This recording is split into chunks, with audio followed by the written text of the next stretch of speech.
time on Landmarks, we experience living in modern Moscow. We take a look at cementing stardom in Hollywood. We witness horse racing with a difference.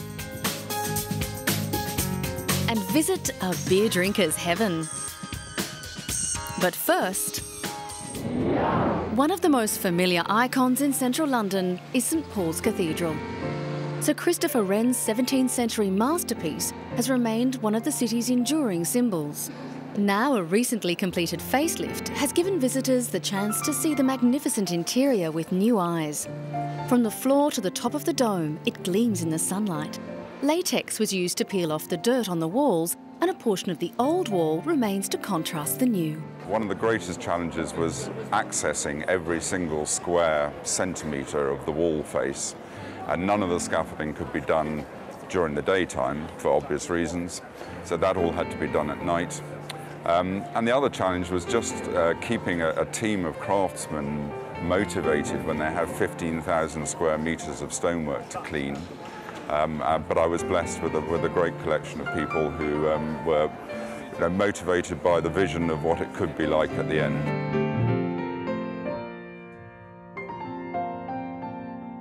The paintings of the life of St Paul in the Whispering Gallery can now be clearly seen and once again form part of the glowing interior. 100 tons of scaffolding, 21 stories high, was hung from the lantern in the top cone and lodged as a segment on the floor of the gallery. It was rotated as work proceeded. There are 8 colossal scenes in the ceiling painting. It covers 2,500 square metres.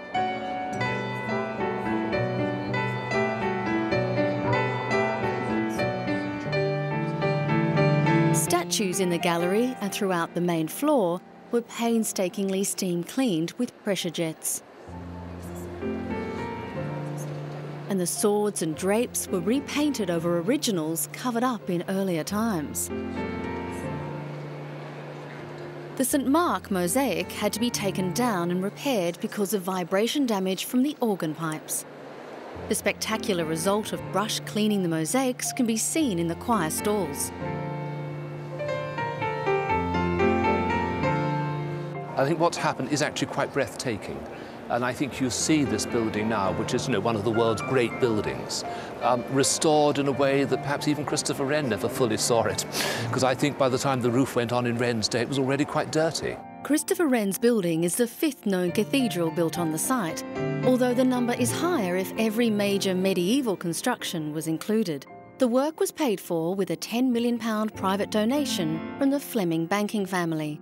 The cleaning of the exterior had already been completed before the interior clean was started. St Paul's 108-metre high dome was inspired by St Peter's Basilica in Rome. To balance the interior and exterior perspectives, there are actually 3 domes cushioned into each. The clock tower is on the west end of the cathedral. Besides its beauty, the building is one of the great Christian centres. Dozens of representations of Christ are on permanent display, but occasionally there are also temporary exhibitions. On show are 4 unusual representations of Christ by the Russian artist Sergei Chepik. Sergei's work contrasts the grandeur of much of the work in the cathedral. The truth that Christ brought to the world is not a sweet truth. It's not a cake with cream, though it's bread, it's blood. It's quite a severe truth. Some feel these paintings do have their place among the nearby tombs of the noble and great who also reside in St Paul's. So many presentations of Christ down the centuries have portrayed him as a Greek god, or they've wrapped him in what I would call shrouds of Renaissance piety. And I think as I read the Gospels, I find a figure who is very unsentimental, who is very confrontational, and who is compelling because he speaks the truth. Coming up, modern Moscow.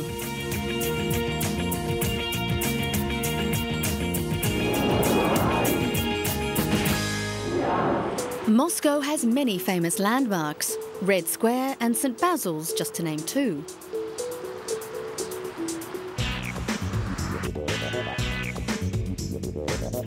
Then there is the city's incredible history, revolution, war and reform, all within the past century.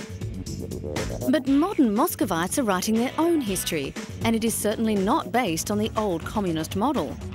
A Russian billionaire is building the world's most exclusive housing community, just 1 hour drive northwest of Moscow. The new estate with massive houses, averaging 1,000 to 2,000 square metres, rise above a line of newly planted trees.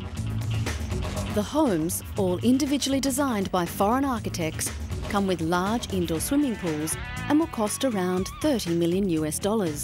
Some resemble Scottish baronial mansions, while others come with fluted pillars and look like ancient Greek palaces.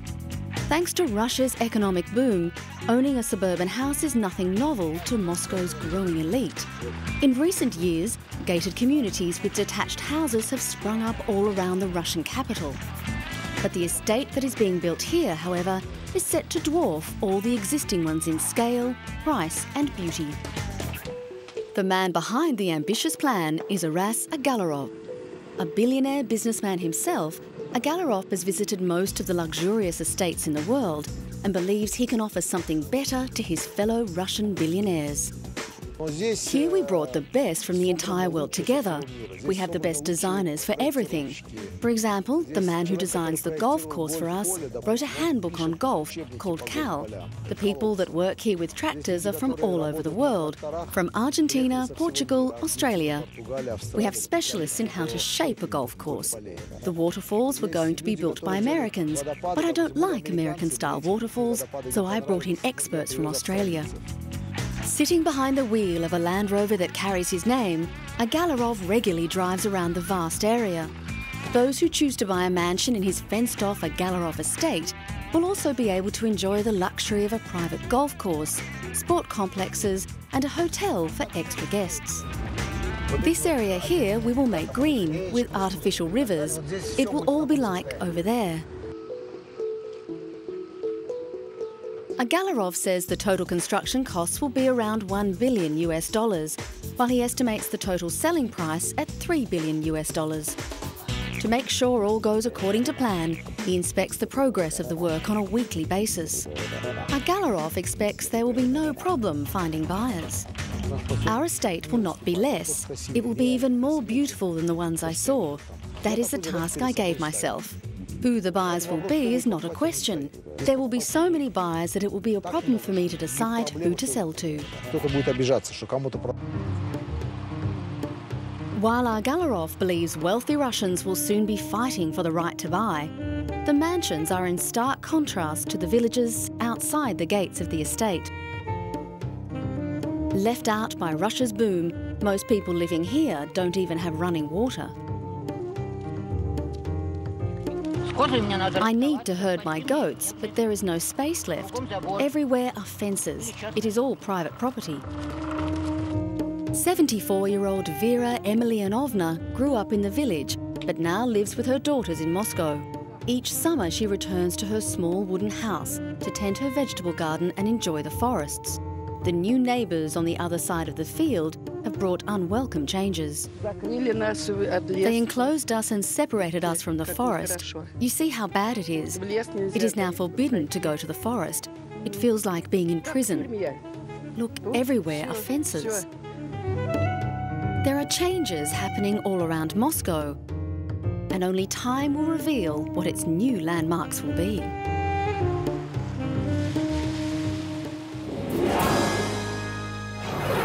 6928 Hollywood Boulevard may not immediately spring to mind as a landmark address, but when you say Grauman'S Chinese Theatre, most people know exactly where you mean.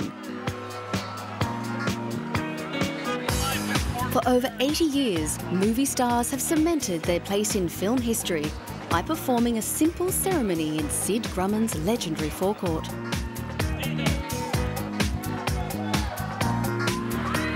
As stars such as Brad Pitt from the movie Ocean's 13 was about to do, a selected few were added to the Parthenon of Hollywood mythology by writing their names in cement.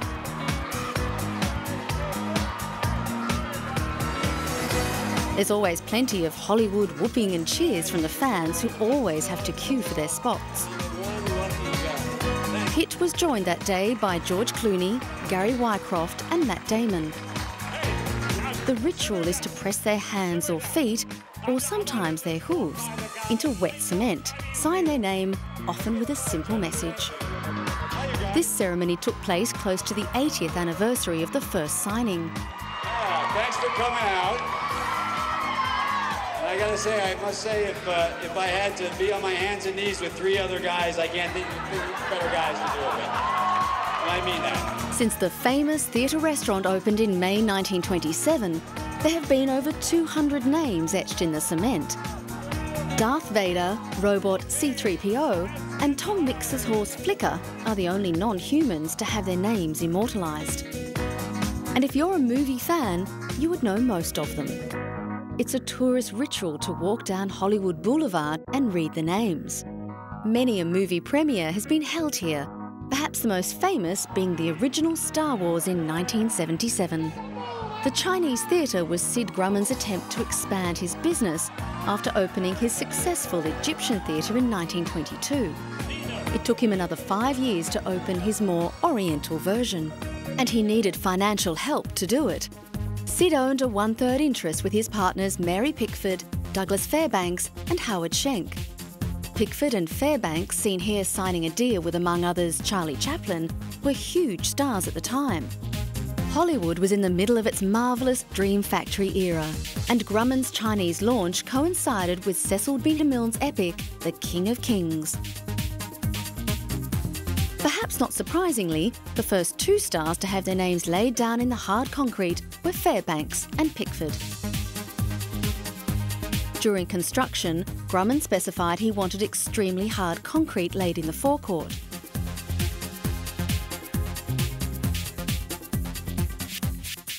The exterior of the theatre resembles a giant red Chinese pagoda. The architecture features a huge Chinese dragon.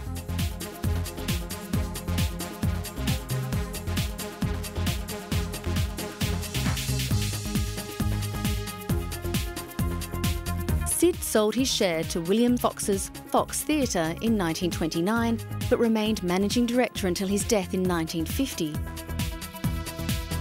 Since the early days, Grauman'S Chinese Theatre has been home to many premieres, birthday parties, corporate junkets, and 2 Academy Awards ceremonies. The Hollywood Dream Factory couldn't exist without the fans. We mentioned earlier that it's nearly mandatory for fans to queue for anything in Hollywood, but these Star Wars fans took it to extremes. They began queuing 6 weeks before the release of Star Wars 5, The Return of the Sith. And what made their dedication all the more intriguing was that it had been announced that the movie premiere was to take place at another venue. We'd love for the people running the Chinese or whoever's in charge to actually notice that we're here. A lot of us are flying in from Australia and Britain and investing a lot of time and money, and we're hoping that they will see us as dedicated enough and fond enough of the Chinese theatre that they will actually show it there. In the meantime, these obsessive Star Wars fans had plenty of time to learn how to master their lightsabers and appreciate the grandeur of Grauman'S Chinese Theatre. Coming up, the world's youngest jockeys.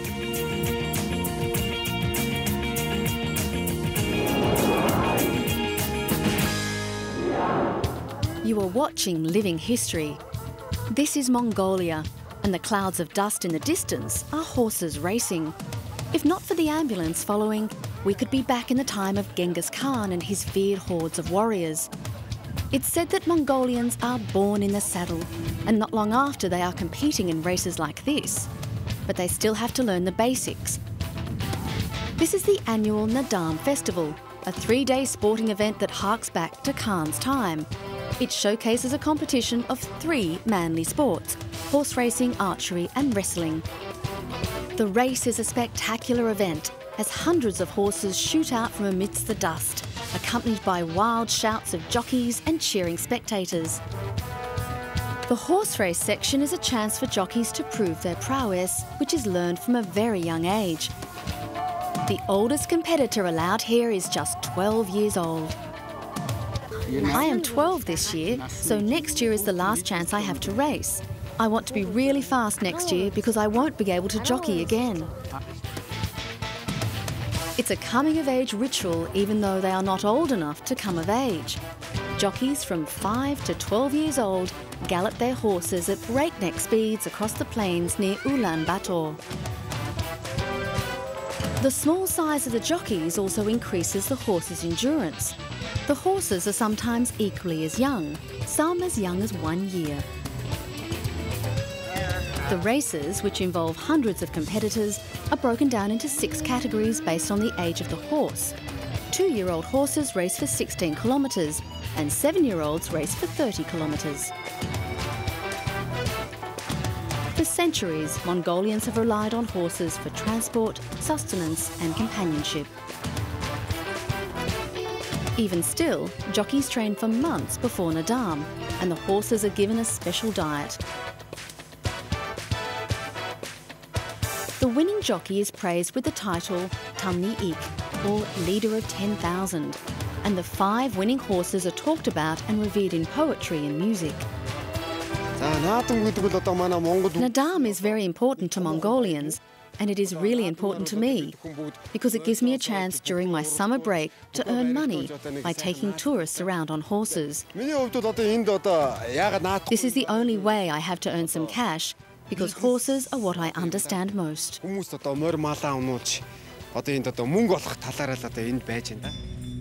Nadam festival is something to look forward to in the beautiful summer months. Winter is altogether a different proposition. Life has been very tough for many Mongolians in recent years. The dust from the racing is the result of successive droughts, which have been disastrous for many Mongolian farmers. Skinny stock often don't survive the winters, where the temperature plummets to as low as 50 below zero, leaving many herders without a livelihood or sufficient food. A Red Cross Red Crescent assessment team recently visited various regions of Mongolia. An estimated 2.4 million animals are expected to die this winter. More than 260,000 people are expected to be affected. Serenbat, 76 years old, is one herder trying to survive the harsh winter. The summer was very hot and there were also fires. Now there is a lot of snow and no grass. The snow is melting and freezing again, and there is nothing for the cows to eat anymore. The cows are just going around trying to find grass, but there is nothing. Animals provide the Mongolians with food, transport and their livelihood. Families are being left with few supplies and little or no opportunities. The trauma to their livestock is causing many people to consider moving to urban centres, but city life is not the preferred option. Summer can't come around quickly enough.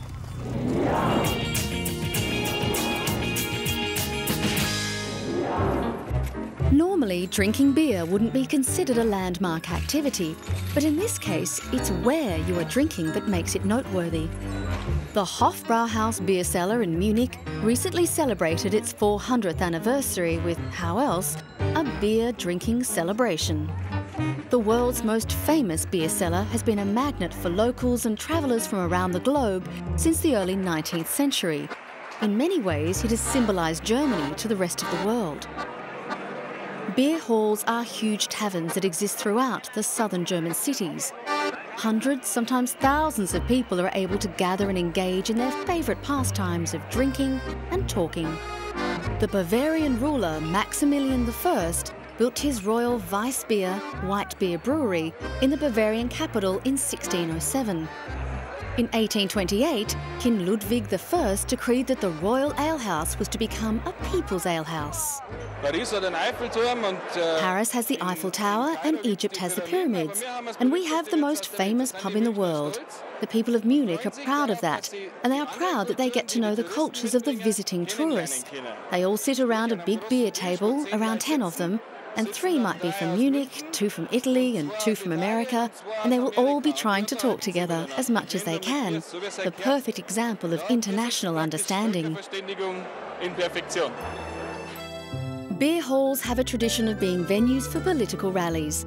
The combination of beer and politics has not surprisingly sometimes led to fights, even sparking a revolution, the most famous being Hitler's failed beer hall putsch, which took place in Munich at the nearby Berger Braukeller.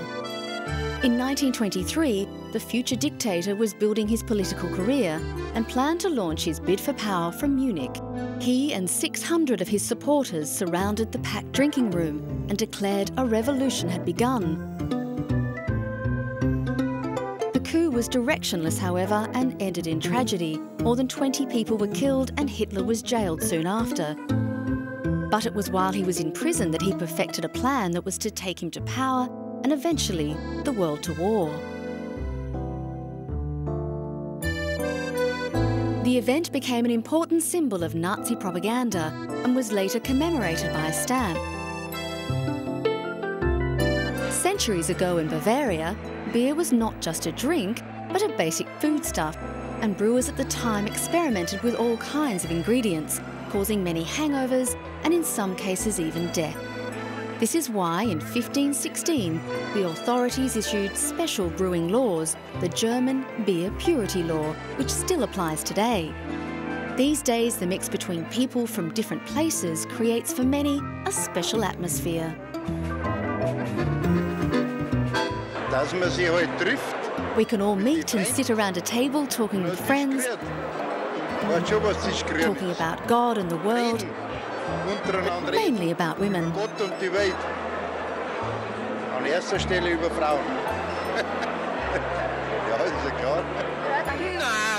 We have our separate tables, but sometimes we get tourists joining us, and then you learn something new or have a little joke around. That is what life is all about. While drinking beer, you must, or at least you should, have food. The Hofbrauhaus menu is based on the ancient Bavarian taste for Weisswurst, white sausages, suckling pig and pork knuckles. The brewery says that if you put all the sausages consumed there annually, end to end, the chain would be 20 kilometres long. According to legend, one of the Brauhaus guests is an angel, a regular who died and went to heaven. He missed Munich and the brewery so much that God took mercy and sent him back on a mission. Aloysius the angel forgot the mission, but not the beer, and stayed. So there is, for beer drinkers at least, a heaven on earth.